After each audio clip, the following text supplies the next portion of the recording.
പത്തനംതിട്ടയിലെ ഇടത് സ്ഥാനാർത്ഥി TM തോമസ് ഐസക് വാഴമുട്ടത്തെത്തിയപ്പോൾ ബൈബിൾ കൊടുത്താണ് ഫാദർ ജിജി തോമസ് സ്വീകരിച്ചത്. എന്താ ഫാദർ വ്യത്യസ്തമായ ഒരു സ്വീകരണം ഒരുക്കാൻ? വ്യത്യസ്തമായെന്ന് പറഞ്ഞാൽ ഇവിടെ മതേതരത്വം വളരെയധികം മുമ്പോട്ട് നിൽക്കുന്ന ഒരു പ്രദേശമാണ്. പ്രത്യേകിച്ച് സഖാവിനെ പോലുള്ളവർക്ക് ദൈവികമായിരിക്കുന്ന ഒരു അനുഗ്രഹം എപ്പോഴും ഉണ്ടായിരിക്കും. ഈ അനുഗ്രഹം ഉണ്ടെങ്കിൽ മാത്രമേ നമുക്ക് വളർന്നു വരുവാനായിട്ടൊക്കെ സാധിക്കുകയുള്ളൂ. അതുതന്നെയല്ല, ഇവിടെ മറ്റുള്ള വിദ്വേഷങ്ങളൊന്നുമില്ല.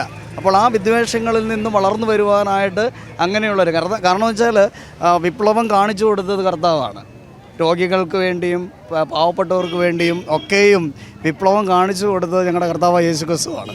അപ്പോൾ ആ യേശുക്രിസ്തുവിൻ്റെ പാത പിന്തുടരുന്നുകൊണ്ടാണ് അതൊക്കെ ഇപ്പോൾ പ്രവർത്തിച്ചു കൊണ്ടിരിക്കുന്നത്. പാവങ്ങൾക്ക് വേണ്ടി പ്രവർത്തിക്കുന്നു, മറ്റുള്ളവർക്ക് വേണ്ടി പ്രവർത്തിക്കുന്നു. അപ്പോൾ അങ്ങനെയുള്ള പ്രവർത്തനം കാഴ്ചവെക്കുന്നത് ഒരു വ്യക്തിക്ക് ഞങ്ങളുടെ വിശുദ്ധ വേദപുസ്തകം കൊടുക്കുക എന്ന് പറഞ്ഞാൽ ഞങ്ങൾക്ക് സന്തോഷമുള്ള കാര്യമല്ലേ.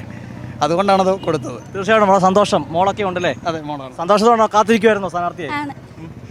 വളരെയധികം പ്രവർത്തകരുണ്ട്. വലിയൊരു സ്വീകരണമാണ് വാഴമുട്ട് നൽകിയത്. മാത്രം ശർക്കര ഉണ്ടായിരുന്നു, അത് കരിമ്പ് അതെവിടുത്തെ വാഴമുട്ട ശർക്കര.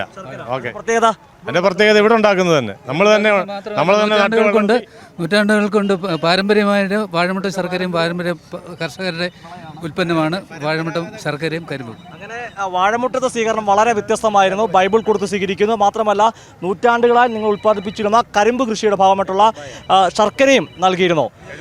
ക്യാമറമാൻ അഖിലേഷ് കുളമയോടൊപ്പം സുജു ടി ബാബു, കൈരളി ന്യൂസ്, പത്തനംതിട്ട.